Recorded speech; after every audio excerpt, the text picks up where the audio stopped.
Hoje é dia da gente conversar aqui com a nossa parceira, a médica psiquiatra, a doutora Adriane Caldas. Hoje vamos falar, gente, sobre autismo, a importância do diagnóstico precoce e outras dúvidas também. Então, se você tem alguma pergunta para tratar sobre autismo, manda no WhatsApp 981788909, 981788909 e no chat do YouTube também, que a gente repassa aqui para a doutora Adriane. Doutora, vamos começar perguntando então, por que é importante diagnosticar o autismo ali, o quanto antes é melhor para a criança, para a família, para o tratamento? Bom dia.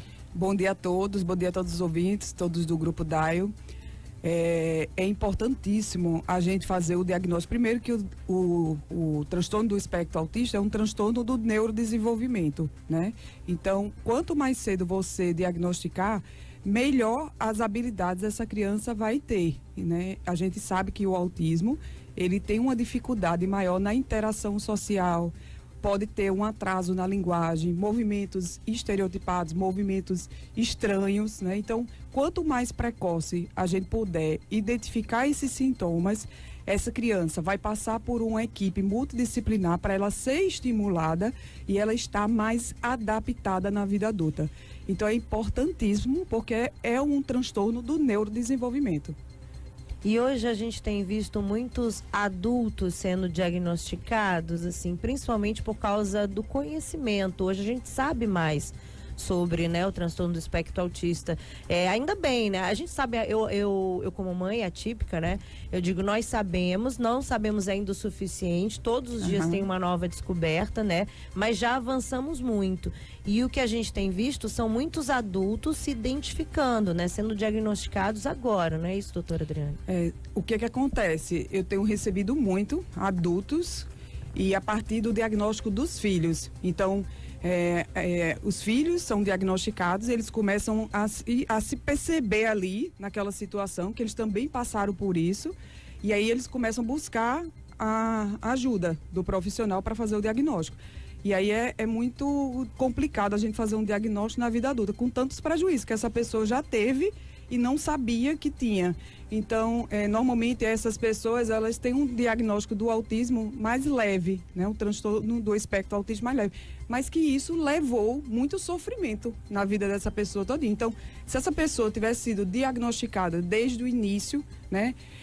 Teria tido muito menos sofrimento até a vida adulta. Eu tenho um caso, assim, de uma mãe, assim, que durante a consulta chorou porque o filho era já adulto. E ele tinha muita hipersensibilidade ao som, né? Porque o autista, ele tem uma hipersensibilidade a estímulos. E aí ele ficava muito revoltado, brigava com a mãe, porque a mãe fazia barulho. E a mãe dizia que era teimosia dele. Ele tinha uma dificuldade muito grande, ele era muito metódico, né? O autista, ele tem uma dificuldade muito grande de quebrar a rotina. Ele é muito rígido quanto a padrões, tem uma inflexibilidade. Então, essa mãe, assim, não identificou quando ele era criança. Ele sempre teve, assim, um desenvolvimento muito bom do ponto de vista intelectual. E aí ela sofreu muito porque ela foi ver, assim, como ela se sentiu culpada e negligente. E, na verdade, assim, não tem nada disso. Assim, é muito, às vezes, muito leve, passa muito despercebido. E o autista, na vida adulta, que não foi diagnosticado, muitas vezes ele é muito mal interpretado. Então, como ele tem essa dificuldade de compreender o que o outro está podendo pensar, imaginar, então, muitas vezes, ele fala as coisas como se ele não tivesse filtro. E, na verdade, não é isso, né? Às vezes ele não está querendo ser indelicado. Ele tem uma dificuldade, realmente, de compreender o que o outro está pensando, de entender as feições do outro, quando o outro não está afim daquela conversa. Então, ele tem um hiperfoco, ele gosta de ficar sempre naquele mesmo assunto. Então, às vezes, as pessoas começam a se impacientar com aquilo ali. E aí é importante a gente poder compreender, entender e buscar ajuda, assim, o quanto antes. Doutora, agora eu lembro que a gente já falou aqui de outros transtornos como TDAH, que você falou que tem um componente genético. O autismo também, porque você falou agora aí que alguns pais às vezes levam ali o filho e descobrem que também passaram por algumas situações. Tem esse componente também no autismo ou não? Tem sim, assim, já tá bem estabelecido que tem um componente genético, né? Então, se você tem irmãos gêmeos, tem uma tendência maior a ter também o autismo. Se você tem algum irmão com autismo, a segunda gestação tem uma chance maior também de vir a desenvolver o autismo. E o autismo também, assim, está sendo muito investigado as causas ainda, mas já se sabe que a prematuridade também é outro fator, doenças na gestação e as síndromes genéticas que a gente tem. Por exemplo, a síndrome do X frágil, que a gente tem que investigar também, porque tem características do autismo, tem traços do autismo nessas síndromes genéticas. Então, muitas vezes o próprio neuropediatra ou pediatra encaminha para um geneticista para ver se descarta alguma síndrome genética. Então, tem um componente genético, sim, isso já está bem estabelecido. Mais em homens ou em mulheres? O autismo, ele é mais em homens do que em mulheres. Agora, por exemplo, se você tem um caso de um irmão com autismo, é mais fácil de a menina desenvolver o autismo na segunda gestação. É mais frequente na mulher. Deixa eu só mandar um recado aqui, um alô especial para o Diego e para a Juliana, que estão ligados aqui na nossa entrevista. Forte abraço, Diego e Juliana, que estão junto com o Júlio César aí. Obrigada por essa audiência aqui. Sejam todos muito bem-vindos sempre ao Jornal da Manhã. Eu tava, assim, como eu sou mãe atípica, né? Então, assim, são muitas características, por exemplo, essa questão da rigidez, a questão das metáforas, assim, trazendo um pouco para as pessoas entenderem, assim, o meu filho, ele tem dificuldades, às vezes, quando a gente faz uma brincadeira, você tá um gato, mas o gato, para ele, é um gato animal, muito no concreto. Então, é muito concreto, então, aí ele fala assim, gato, mãe? Eu falo assim, não, você tá lindo, você é lindo, é um gato, então, assim, eu tenho sempre que estar explicando, assim, vai num pé e volta no outro, sabe aquela brincadeirinha? Então, às vezes, eu fico brincando com ele, ó, não é pra ser igual um Saci Pererê e voltar, não, tá? É pra ser rapidinho. Então, até esse cuidado a gente tem que ter. De entender as piadas, né? Exatamente. Às vezes você conta alguma coisa que você acha super engraçada e ele fica olhando assim, como, tipo assim, não tô entendendo. Não tô entendendo. Então é muito interessante. É um mundo muito, muito diferente. A questão da sinceridade. Eu sempre digo para as pessoas aqui, eu conto às vezes. O meu filho, ele sempre, geralmente, ele dorme 9h30, 10 horas, né, assim. Então, quando é na sexta-feira que ele não tem aula, então a gente libera para dormir às 10. Mas ele é muito assim, rígido, certinho. no horário. Então, se tem gente na nossa casa, quando chega assim, 9h30, ele olha assim, tipo assim, na cara de pau, e ele fala assim, mãe, vão dormir aqui em casa hoje? Essas pessoas vão dormir aqui em casa hoje? Então, assim, porque para ele aquele é o horário de você dormir, de você ir pra cama e você ir descansar. E ele entende que todo mundo segue o mesmo padrão. Então, assim, geralmente eu converso com ele, são coisas que ele tem 12 anos, né? E assim, todo dia é um aprendizado, né? E a gente vem trabalhando isso para que ele consiga realmente... a principal dificuldade dele hoje é justamente essa questão social. A interação social. A interação social. Por isso é tão importante as terapias e esses acompanhamentos, né? Que vão trabalhando, esse é o meu receio como mãe, né? Assim, como que será, como que o mundo recebe, né? Porque nós não estamos acostumados com isso. A gente não está acostumado com a sinceridade de dizer assim, Rani, você tá feio hoje, ou, né? A gente sempre tá se moldando para agradar o outro. E eles nem sempre têm essa percepção. E não é maldade. Ele acha que tá sendo sincero para você, que ele tá te dando um toque assim, você não tá legal. Esse é o principal sintoma, doutora Adriane, essa dificuldade de socializar. Quais são os primeiros sintomas que uma mãe pode observar para levar aí essa criança para um tratamento? É um atraso na linguagem, normalmente tem um atraso na linguagem, a dificuldade de interação social, movimentos estereotipados, às vezes de ficar batendo as mãos né, de ficar estalando os dedos, andando na ponta dos pés, é muito comum. O autista, na infância, ele não tem um brincar simbólico. Então, ele pega o carrinho, em vez de ele fazer uma brincadeirinha com o carrinho, ele vai se interessar por uma parte do carrinho, a roda do carrinho, ele vai ficar girando a roda, né? Então, quando mostra essa dificuldade na interação, porque é muito comum quando vai para a escola. Então, vai para a escola, prefere ficar sozinho, né? Não brinca com os coleguinhas. Então, tem uma dificuldade muito grande, assim, na questão do olhar também. Não consegue concentrar o olhar na pessoa, desvia o olhar, né? Fica muito incomodado com sair da rotina, do padrão, rigidez na questão de horários, né? Então, tem uma aula que tem que ser 7 horas da manhã. Tem que chegar às 7 horas da manhã, senão ele fica muito ansioso. Outro sintoma que é muito frequente é a questão do som, né? O autista, ele tem uma hipersensibilidade a barulhos, então muitas vezes incomoda muito, às vezes barulhos imperceptíveis para a gente, para eles é como se fosse amplificado. E aí eles sofrem muito com barulhos, muitas vezes tem que usar aqueles abafadores mesmo, porque é um incômodo muito grande, com texturas também. Então, quando perceber que está mudando a textura da alimentação na infância, né? Passa do leite para a papinha, começa a incomodar.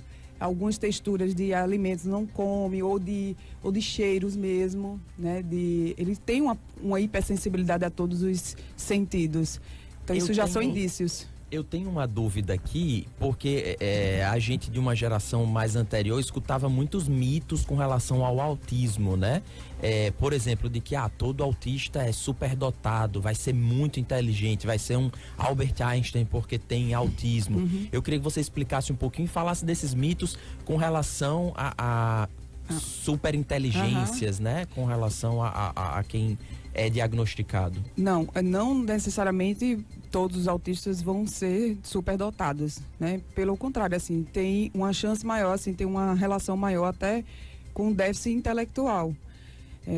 Mas, assim, como eles têm um hiperfoco em um determinado ponto de interesse, então eles sabem muito aquele interesse. Ele tem uma habilidade muito grande de se aprofundar e de compreender naquele interesse específico. Mas aí é uma ilha de inteligência, né? E aí tem que ver se isso ele se adapta para alguma questão profissional dele, né? Às vezes eles são muito bem adaptados, eles gostam muito de tecnologia e aí vai para uma área de tecnologia, se destacam e se dão muito bem. E aí também não precisa ter a interação social, aí eles focam naquilo ali e eles são muito bons naquilo ali. E tem autista com o QI mais elevado, assim como pessoas que também não têm o autismo, também podem ter QI acima da média e serem superdotados, QI acima de 130, né? E serem superdotados. E até reforçando, aqui ainda falando sobre esse assunto, quando o Rani pergunta sobre como identificar, a gente gosta sempre de reforçar também o autista, que a gente tem até umas campanhas, o autista não tem cara. Não é uma receita de bolo, assim, por exemplo, existem coisas que eu vejo autistas que até falam muito bem, uhum, se expressam muito bem, se dão bem, assim, com as pessoas, outros que não. A maioria tem problemas com essa questão da interação toque social. Mas, assim, por exemplo, meu filho, ele não anda na ponta dos pés. Uhum. Então, isso foi uma coisa que demorou muito o diagnóstico. Porque eu achava, assim, que ele tinha que andar na ponta dos pés. Não, meu filho não é, porque ele não anda na ponta dos pés. Então, assim, é importante a gente lembrar que cada um tem algum jeitinho. A questão das meninas, assim, é mais difícil o diagnóstico das meninas, né? Eu tava lendo sobre o assunto, eu fiz um curso sobre o assunto, porque a menina, ela é mais sociável. Já é normal da gente, né? Falar mais sociável, né? Então é meio que camuflado. Então é muito difícil o diagnóstico nas meninas. E até porque, assim, as meninas, como elas são mais tranquilinhas também, mas são encaradas como uma timidez, isso, muitas vezes. E aí não, deixa de lado mesmo, não tá incomodando, tá ali, tá quietinha, tá tudo bem. é porque é o jeito dela de Isso, ser. exatamente. Até isso o machismo prejudica, né? Doutora, agora deixa eu perguntar aqui uma outra coisa que a gente também escuta muito dizer de uns anos pra cá, assim, mas tá tendo muito caso de autismo. Mas agora todo mundo é autista. Na sua opinião, tá tendo uma incidência maior na população ou é o conhecimento que se difundiu sobre isso e que antes a gente tratava muitas vezes escanteando essa criança que tinha autismo, ela ficava ali escondida e não se falava sobre esse assunto, não tinha tratamento? É por isso, porque hoje tem mais conhecimento para tratar do assunto, ou é porque realmente tá tendo uma incidência maior de autismo na população? Tanto está aumentando a incidência de autismo, mas o que a gente vê o autismo está sendo mais diagnosticado e as pessoas estão tendo mais acesso à informação, ao conhecimento. E os próprios profissionais também, né? Até pouco tempo a gente não tinha nem o autismo nos manuais de psiquiatria, no DSM, né? Que é o manual de critérios de diagnóstico dos transtornos mentais. Então, está sendo mais diagnosticado e a informação também. Eu acho que o acesso à informação da população, muitas vezes a pessoa vem já buscando, que já viu na internet ou conhece alguém que tem essa característica e quer saber se isso realmente é autismo ou não é. E aqueles casos leves, né? Que também é muito difícil o diagnóstico. Como você mesmo colocou, é muito difícil você fazer... Eu tenho pacientes autistas que abraçam, que beijam, né? Então, como é que é autista desse jeito? Isso, Eles estão muito adaptados. Então, assim, eles buscaram, mesmo às vezes, sem um diagnóstico, eles buscaram já se socializar, eles buscaram fazer isso, mesmo sem uma terapia, né? Por eles mesmos, criar essas estratégias. E também tem a questão, antes, era aqueles autistas clássicos que ficam no pé, né? Movimento pendular. Movimento pendular, né? Então, assim, só ali você... era autista. Então, existiam outras classificações. O meu filho, por exemplo, que é nível 1, ele primeiro foi diagnosticado como Asperger. É porque está em desuso esse termo. Isso, é o autismo leve. O autismo leve, ele já não era classificado antes como autismo mesmo. Então, outros transtornos, eles acabaram sendo, por isso que se transformou transtorno do espectro autista. Né? Tem vários níveis. Isso, você está dentro do espectro. Então, isso também colaborou para mais diagnósticos, né, doutora? Passando bem rapidinho aqui no nosso chat do YouTube, o Gudson Barbalho dizendo que passaria o dia todo ouvindo a doutora Adriane. Ela é fera demais. Ele é fã, já obrigada, viu? Muito obrigada. E tem algumas perguntas aqui do pastor Saulo André, do Souza também, não vai dar tempo, gente, que o nosso tempo está esgotando. Mas eu respondo. Mas deixa eu ver aqui, ó, o Souza perguntando, qual o grau 1, 2, 3 do autismo é mais fácil ser identificado em adulto ou criança? O grau é o 3, assim, porque é mais claro de você perceber os sintomas. O pastor Saulo André, autismo e deficiência intelectual são a mesma coisa? Não. Deficiência intelectual tem a ver com a parte da inteligência. Normalmente tem uma comorbidade com o autismo, mas não é a mesma coisa. Ainda do pastor Saulo André, todo autista tem dificuldades de fala? A maioria tem dificuldade de fala, mas nem sempre são todos. Olha aí, tá bom, foi um bate-bola, jogo rápido. Foi rápido aqui. Deu pra responder e só aqui. parabenizar a STTU que fez uma reunião discutindo uma campanha sobre autismo nos ônibus de Natal, que é muito importante. Às vezes você vê uma criança lá, acha que é birra, que é, né, assim, esse pai não toma conta dessa criança, tá de birra, e às vezes, que não é birra, né? Às vezes ele realmente está desregulado, é uma criança autista, então a gente precisa ter esse olhar diferenciado. Empático, né? A gente precisa exercitar mais a empatia.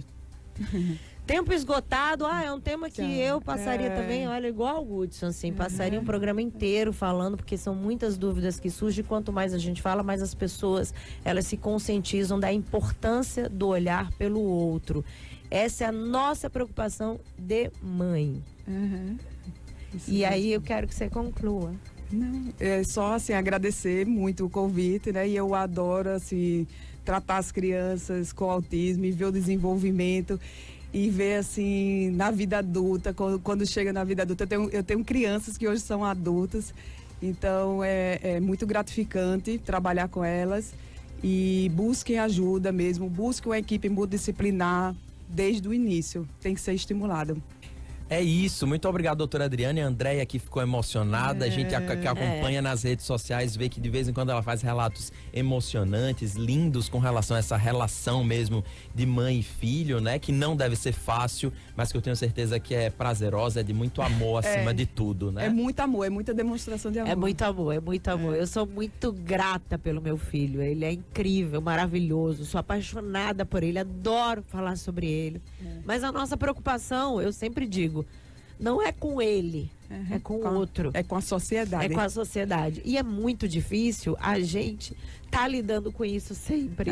Às vezes é cansativo. Eu peço desculpas pela emoção, mas quando a mãe fala de filho é assim, né, doutora Adriane? E aí, minha preocupação total é quando meu filho sai de casa.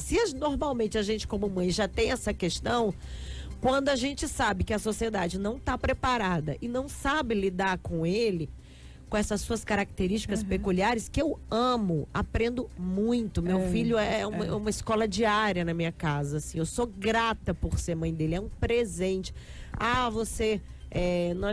gente teve, ontem, viralizou um vídeo, né, de um pastor falando que era tipo um castigo, as mães, né, gerarem, isso aí é porque a mãe tá recebendo um castigo. Para mim é um presente. Eu fui escolhida por Deus para ser mãe do Davi. Eu amo ele, assim, é muito especial. E assim, nossa preocupação realmente é com o outro. Mas eu acho que a sociedade também já está se preparando mais. As escolas já estão incluindo. Eu acho que é isso mesmo. A gente, como participante, a gente tem que fazer mais campanhas de conscientização, né, de empatia pelo outro, para que todo mundo convivam bem em sociedade. E vai dar certo. Vai sim. É isso. Parabéns, Andréia, por esse relato tão importante, tão emocionante. Doutora Adriane, muitíssimo obrigado também.